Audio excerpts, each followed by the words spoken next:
السلام علیکم ورحمۃ اللہ وبرکاتہ۔ نیوز 18 اردو کے تربیتی حج پروگرام میں سامعین حضرات کا استقبال کرتا ہوں۔ اس پروگرام کے تحت حج کا مکمل و تفصیلی طریقہ آپ کے سامنے پیش کیا جا رہا ہے۔ ہم نے اس پروگرام کو 5 حصوں میں تقسیم کیا ہے تاکہ عازمین حج ہر پروگرام سے بھرپور استفادہ کر سکیں۔ آج کے پروگرام کا جو ٹاپک ہے وہ بہت ہی اہم ہے، وہ ہے حج کے 5 یا 6 دن۔ یہ وہ 5 یا 6 امپورٹنٹ ڈیز ہیں جن میں حج کی مکمل ادائیگی کی جاتی ہے۔ آئیے ڈے بائی ڈے، یعنی ہر دن کیا کیا کام ہمیں کرنے ہیں اس کو سمجھنے کی کوشش کریں۔ حج کا پہلا دن 8 ذی الحجہ، یہ حج کے 5 دن 8 ذی الحجہ سے 12 ذی الحجہ تک کہلائے جاتے ہیں۔ اگر 13 ذی الحجہ کو انکلوڈ کر لیا جائے تو اس صورت میں حج کے 6 دن ہو جاتے ہیں، 8 ذی الحجہ سے 13 ذی الحجہ تک۔ 13واں دن جو ہے آپشنل ہے، کمپلسری نہیں ہے۔ آدمی اس دن مینا میں رہ سکتا ہے اور اس کو اجازت دی ہے شریعت اسلامیہ نے کہ 12 ذی الحجہ کو مینا سے مکہ اپنی رہائش پہ چلا جائے۔ تو حج کے 5 دن ہوتے ہیں 12 ذی الحجہ تک حج ماننے کی صورت میں، اور 13 کو شامل کر لیں تو حج کے 6 دن ہوں گے۔ حج کا پہلا دن 8 ذی الحجہ، آج کے دن صبح کو مکہ مکرمہ سے ہی حج کا احرام باندھ کر مینا روانہ ہو جایا جاتا ہے، لیکن 25-30 لاکھ کا مجمع صبح کو ایک ہی وقت میں اگر مکہ سے مینا کے لیے روانہ ہوگا تو بڑی دشواریاں سامنے آ سکتی ہیں۔ اس لیے چند سالوں سے سعودی عرب کی حکومت نے یہ نظام رائج کیا ہے کہ بہت سارے عازمین حج کو 7 ذی الحجہ کے بعد آنے والی رات میں ہی 9, 10, 11 بجے مکہ مکرمہ سے مینا لے جاتے ہیں۔ ہندوستان کے عازمین حج جنرلی اسی فارمولے کے تحت 7 ذی الحجہ کے بعد آنے والی رات کو مینا چلے جاتے ہیں۔ اس لیے 7 ذی الحجہ کی شام کو ہی یا مغرب کے بعد اپنی رہائش گاہ سے ہی، اپنے ہوٹل سے ہی یا حرم کے قریب بنے باتھ رومز میں غسل کریں، اگرچہ غسل کرنا فرض یا واجب نہیں ہے، اور اس کے بعد احرام کی چادریں پہننے سے پہلے خوشبو کا استعمال کر لیں، اور اس کے بعد احرام کی چادریں پہن لیں، 2 رکعت نماز پڑھ لیں اور حج کی نیت کریں، حج تمتع کر رہے ہیں۔ عمرے کی ادائیگی پہلے ہو چکی ہے، اب حج کا احرام مکہ ہی سے باندھنا ہے۔ اصول و ضابطے کے مطابق 8 تاریخ کی صبح کو ہم کو حج کا احرام باندھنا تھا، لیکن جیسے کہ میں نے آپ کو بتلایا کہ ہندوستان سے جانے والے عازمین حج جنرلی 7 ذی الحجہ کے بعد آنے والی رات کو ہی مکہ سے مینا چلے جاتے ہیں۔ اس لیے 7 ذی الحجہ کو عصر کے بعد یا مغرب کے بعد یا عشاء کے بعد اپنے معلمین کی تعلیمات کے مطابق رہائش گاہ سے حج کا احرام باندھ لیں۔ حج کا احرام باندھ لیا، مینا پہنچ گئے۔ 8 تاریخ کو مینا میں کوئی بھی مخصوص عمل ان کے لیے لازم اور ضروری نہیں ہے۔ 5 وقت کی نماز وقت پر ادا کرنی ہے۔ مینا میں رہ کر اللہ کا ذکر کریں، خوب دعائیں کریں۔ اس موقع پر لوگ کافی ڈسکشن میں اور مسلکی جھگڑوں میں پڑ جاتے ہیں۔ ہرگز اپنا وقت سیاسی یا دوسرے مسائل شرعیہ میں بحث و مباحثے میں اپنا وقت ضائع نہ کریں۔ یہ آپ کی زندگی کا بڑا قیمتی وقت ہے۔ اس کو مزید قیمتی بنانے کے لیے اللہ کا ذکر کریں، 5 وقت کی نماز وقت پر ادا کریں، قرآن کی تلاوت کریں، اور جتنا ہو سکتا ہے اللہ سے مانگیں۔ عربی اگر آپ نہیں جانتے کوئی مسئلہ نہیں، اپنی جو بھی مادری زبان ہے، اردو، انگریزی، ہندی، اس زبان کے اندر اللہ سے خوب دعائیں مانگیں، اپنے لیے، اپنے بچوں کے لیے، گھر والوں کے لیے، اور ساتھ میں اپنے ملک کی امن و سلامتی کے لیے بھی دعائیں کریں، اور دنیا میں جو حالات خراب ہو رہے ہیں ان حالات کی بہتری کے لیے بھی اللہ تبارک و تعالی سے خوب دعائیں کریں۔ تو 8 تاریخ کو مینا میں رہا جاتا ہے، اور مینا میں رہ کر کوئی بھی عمل آپ کے لیے لازم اور ضروری نہیں ہے۔ اب اس کے بعد دوسرا دن آئے گا حج کا 9 ذی الحجہ، جس کو یوم عرفہ بولتے ہیں۔ اس دن 9 ذی الحجہ کو صبح کو مینا سے عرفات جایا جاتا ہے۔ مینا سے عرفات آپ اپنے طور پر بھی جا سکتے ہیں، لیکن ہندوستان سے جانے والے عازمین حج سے میں یہی درخواست کروں گا کہ جس طرح سے آپ مکہ سے مینا اپنے معلمین کے ساتھ آئے تھے، انہوں نے جو بھی آپ کو بسز وغیرہ کا انتظام کیا تھا، اسی طرح سے مینا سے عرفات جانے کے لیے بھی اگر آپ کے معلم نے ٹرین کا نظام کیا ہے تو ٹرین کے ذریعے، بس کا انتظام کیا ہے تو بس کے ذریعے سے ہی جائیں۔ اگر آپ اپنے طور پہ جائیں گے تو عرفات میں خیمہ حاصل کرنا بڑا مشکل ہو جائے گا۔ ان دنوں میں کافی گرمی وہاں ہوا کرتی ہے، 48-49 کا ٹیمپریچر ہوتا ہے۔ بغیر خیمے کے، خیموں میں الحمدللہ کولرز وغیرہ کا انتظام رہتا ہے، تو بغیر خیموں کے باہر رہنے میں بڑی دشواریاں سامنے آتی ہیں۔ تو 9 تاریخ کی صبح کو مینا سے عرفات جایا جاتا ہے، لیکن جس طرح سے مکہ سے مینا آپ کو رات میں ہی لے آیا گیا تھا، اسی طرح سے عام طور پہ ہندوستان کے حاجیوں کو 9 تاریخ کی صبح آنے سے پہلے ہی رات میں مینا سے عرفات لے جایا جاتا ہے۔ آپ اپنے معلمین کے ساتھ ہی جیسے انہوں نے نظام رکھا ہے، آپ کی حج کمیٹی کے ذریعے سے جو بھی آپ کو انسٹرکشن ملی ہیں، اسی انسٹرکشن کے مطابق آپ رات میں ہی اپنے معلمین حضرات کے ساتھ عرفات چلے جائیں۔ لیکن اگر آپ کو موقع مل رہا ہے صبح کو جانے کا، آپ یہ معلمین کی طرف سے اسی طرح سے انسٹرکشن ہیں، تو آپ صبح کو مینا سے عرفات جائیں۔ مینا سے عرفات پہنچنے کے بعد ابھی ظہر تک آپ کو کوئی کام نہیں کرنا۔ فجر کی نماز اگر رات میں پہنچ گئے تھے تو فجر کی نماز ادا کریں، اللہ کا ذکر کرتے رہیں اور آرام بھی کر سکتے ہیں۔ کوئی بھی عمل ابھی آپ کے لیے لازم اور ضروری نہیں ہے۔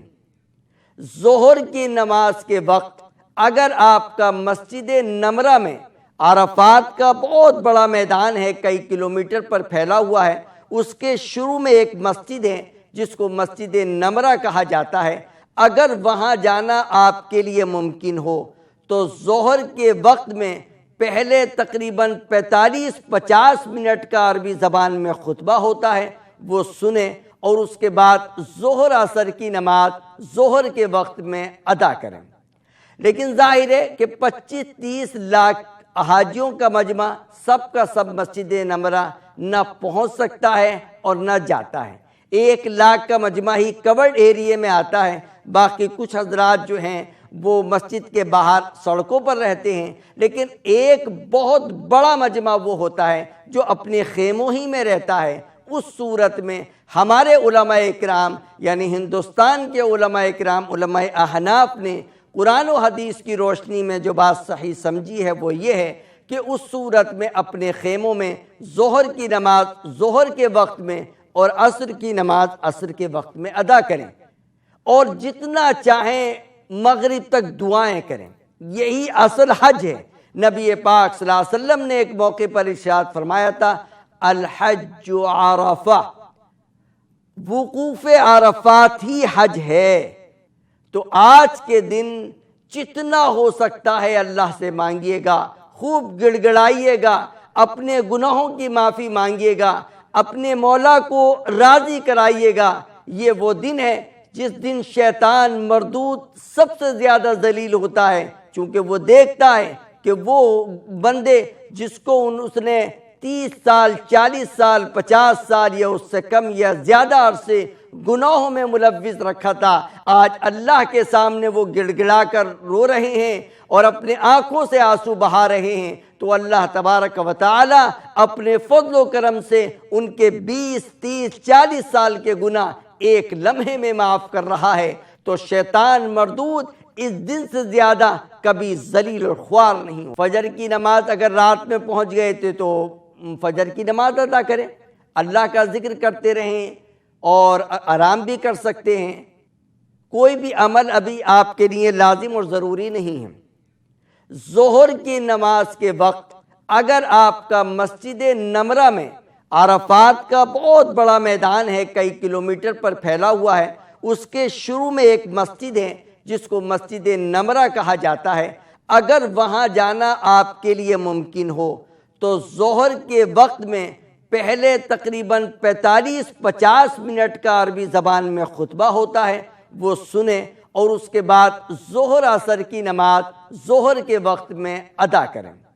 لیکن ظاہر ہے کہ 25-30 لاکھ حاجیوں کا مجمع سب کا سب مسجد نمرہ نہ پہنچ سکتا ہے اور نہ جاتا ہے۔ 1 لاکھ کا مجمع ہی کورڈ ایریے میں آتا ہے، باقی کچھ حضرات جو ہیں وہ مسجد کے باہر سڑکوں پر رہتے ہیں، لیکن ایک بہت بڑا مجمع وہ ہوتا ہے جو اپنے خیموں ہی میں رہتا ہے۔ اس صورت میں ہمارے علماء اکرام یعنی ہندوستان کے علماء اکرام علماء احناف نے قرآن و حدیث کی روشنی میں جو بات صحیح سمجھی ہے وہ یہ ہے کہ اس صورت میں اپنے خیموں میں ظہر کی نماز ظہر کے وقت میں اور عصر کی نماز عصر کے وقت میں ادا کریں، اور جتنا چاہیں مغرب تک دعائیں کریں۔ یہی اصل حج ہے۔ نبی پاک صلی اللہ علیہ وسلم نے ایک موقع پر ارشاد فرمایا تھا، الحج عرفہ، وقوف عرفات ہی حج ہے۔ تو آج کے دن جتنا ہو سکتا ہے اللہ سے مانگیے گا، خوب گڑ گڑائیے گا، اپنے گناہوں کی معافی مانگیے گا، اپنے مولا کو راضی کرائیے گا۔ یہ وہ دن ہے جس دن شیطان مردود سب سے زیادہ ذلیل ہوتا ہے، چونکہ وہ دیکھتا ہے کہ وہ بندے جس کو اس نے 30 سال 40 سال 50 سال یا اس سے کم یا زیادہ عرصے گناہوں میں ملوث رکھا تھا، آج اللہ کے سامنے وہ گڑ گڑا کر رو رہے ہیں اور اپنے آنکھوں سے آنسو بہا رہے ہیں۔ تو اللہ تبارک و تعالی اپنے فضل و کرم سے ان کے 20 30 40 سال کے گناہ ایک لمحے میں معاف کر رہا ہے۔ تو شیطان مردود اس دن سے زیادہ کبھی ذلیل اور خوار نہیں ہوتا۔ تو اس لیے اس وقت کو قیمتی بنائیے، بحث و مباحثے میں اپنا وقت ضائع نہ کریں، کھانے پینے میں اپنے آپ کو زیادہ انوالو نہ کریں۔ یہ حج کے جو 5 دن ہیں بڑے قیمتی اوقات ہیں آپ کے لیے۔ ہلکا کھانا کھائیے، فروٹس پر انحصار کیجیے۔ حکومت کی طرف سے، سعودی حکومت کی طرف سے عرفات کے موقع پر کھانا آپ کے بیڈ پر پہنچے گا، جہاں آپ موجود ہیں وہیں پہنچے گا۔ جو بھی ہلکا پھول کا کھانا ہے آپ کھا لیجئے، زیادہ مسالے والے کھانے نہ کھائیں۔ دودھ دہی لسی وغیرہ کا استعمال کریں، آسانی سے وہاں مل جاتا ہے، جوس بھی مل جاتا ہے۔ ان سب چیزوں کے استعمال سے آپ کو بہت فائدہ ہوگا، اور زیادہ ٹھنڈا پانی پینے کی کوشش نہ کریں، کیونکہ عام طور پہ عازمین حج گرمی کی تپش کی وجہ سے زیادہ ٹھنڈا پانی پیتے ہیں اور اس کے بعد ان کو جو ہے مختلف قسم کی بیماریاں ہوتی ہیں۔ اس لیے میں آپ سے بہت ہی مؤدبانہ درخواست کرتا ہوں کہ ٹھنڈا پانی ضرور پئیں، لیکن زیادہ ٹھنڈا نہ ہو۔ جتنا زیادہ ٹھنڈا پانی پئیں گے اتنا ہی آپ کے لیے مشکل ہوگا۔ تو یہ جو وقوف عرفہ ہے، سورج کے چھپنے تک قبلے کی طرف رک کر کے آپ کو خوب اللہ سے مانگنا ہے، ہاتھ اٹھا کر اللہ سے مانگنا ہے، گڑ گڑانا ہے، رونا ہے، اپنے لیے، اپنے بچوں کے لیے، اپنے گھر والوں کے لیے، اپنے رشتہ داروں کے لیے، اپنے محلے والوں کے لیے، اپنے شہر والوں کے لیے، اپنے ملک کے لیے اور پوری دنیا کے لیے، پوری انسانیت کے لیے اللہ سے مانگیں، خوب گڑ گڑائیں۔ پوری دنیا کے مسلمان آپ کے ہاتھوں کو دیکھ رہے ہیں، بڑی تمنائیں ان کی آپ سے ہیں، تو اس لیے اس موقع پر اپنے ساتھ ساتھ پوری امت مسلمہ اور پوری انسانیت کو بھی دعاؤں میں یاد رکھیں کہ اللہ تبارک و تعالی ہندوستان میں اور پوری دنیا کے اندر امن و سلامتی، چین اور سکون پیدا فرمائے۔ تو سورج کے ڈوبنے تک، سورج کے چھپنے تک آپ کو عرفات کے میدان میں ہی رہنا ہے۔ جتنا وقت زیادہ سے زیادہ ہو سکے کھڑے ہو کر دعاؤں میں اپنے آپ کو مشغول رکھیں۔ کھڑے ہو کر تھک جائیں تو بیٹھ کر بھی دعا کریں، قرآن کی تلاوت بھی کر سکتے ہیں، اللہ کا ذکر بھی کر سکتے ہیں، اور تلبیہ وقتاً فوقتاً پڑھتے رہیں۔ جب تک احرام آپ کا کنٹینیو رہے گا تب تک حج کا یہ ترانہ آپ کا چلتا رہے گا۔ 10 ذی الحجہ کو جب آپ جمرے پر پہلی کنکریاں ماریں گے تب تک یہ حج کا ترانہ آپ کو وقتاً فوقتاً پڑھتے رہنا ہے۔ سورج چھپنے کے بعد 9 ذی الحجہ کو سورج چھپنے کے بعد آپ کو مزدلفہ کی طرف آنا ہے۔ مزدلفہ پہنچنے کے بعد عشاء کے وقت میں مغرب اور عشاء کی نماز ادا کرنی ہے۔ یعنی آج کے دن حاجی لوگ مغرب کی نماز مغرب کے وقت میں نہیں بلکہ عشاء کے وقت میں ادا کریں گے۔ پہلے مغرب کی 3 اور اس کے بعد عشاء کی 2 رکعت، اور رات میں ذکر بھی کریں، تلبیہ بھی پڑھیں، دعائیں بھی مانگیں، کیونکہ اللہ تبارک و تعالی نے اپنے پاک کلام میں ارشاد فرمایا ہے جب تم عرفات سے واپس ہو کر مزدلفہ آؤ تو یہاں مشعر حرام کے پاس اللہ کے ذکر میں مشغول ہو۔ البتہ رات میں کچھ سو بھی لیں، کیونکہ نبی پاک صلی اللہ علیہ وسلم سے سونا بھی ثابت ہے۔ تو یہ بات ہوئی حج کے پہلے دن کی اور دوسرے دن کی۔ اب آتا ہے حج کا تیسرا دن، جس کو ہم اور آپ بقرعید کا دن بولتے ہیں، لیکن حاجیوں کے دن بقرعید کی نماز، عید الاضحیٰ کی نماز ادا نہیں کرنی ہوتی ہے۔ صبح وہ فجر کی نماز ادا کریں گے مزدلفہ میں، اور اس کے بعد تھوڑی دیر کے لیے اللہ کے سامنے ہاتھ اٹھا کر کھڑے ہو کر دعا کریں گے۔ یہ مزدلفہ کا وقوف ہے جو واجب ہے۔ البتہ خواتین اور بوڑھے لوگ اور وہ حضرات جو خواتین اور بوڑھے لوگوں کے ساتھ جڑے ہوئے ہیں، شرعی اعتبار سے ان کو اجازت ہے کہ وہ آدھی رات کے بعد مزدلفہ سے منی جا سکتے ہیں، لیکن عام لوگوں کے لیے شریعت کا اصول و ضابطہ ہے کہ وہ صبح فجر کی نماز کے بعد کچھ دیر مزدلفہ میں وقوف کریں گے، یعنی دعائیں کریں گے، اور اس کے بعد کنکریاں لیتے ہوئے منی چلے جائیں گے۔ اگر آپ 12 ذی الحجہ تک کنکریاں مارنا چاہتے ہیں تو 49 کنکریاں آپ کے استعمال میں آئیں گی، اور اگر آپ 13 ذی الحجہ کی بھی کنکریاں مار کر منی سے مکہ واپس جانا چاہتے ہیں تو اس صورت میں 70 کنکریاں استعمال میں ہوں گی۔ یہ کنکریاں مزدلفہ ہی سے لینا ضروری نہیں ہے، بلکہ آپ منی سے بھی یہ کنکریاں لے سکتے ہیں۔ منی پہنچنے کے بعد آپ کو 4 کام کرنے ہیں۔ آج کا دن حاجیوں کے لیے بڑا بزی دن رہتا ہے، بغور سماعت فرمائیں۔ پہلا رمی کرنا، کنکریاں مارنا، دوسرا قربانی کرنا، تیسرا بال کا منڈوانا یا کٹوانا، اور چوتھا حج کا طواف اور حج کی سعی کرنا۔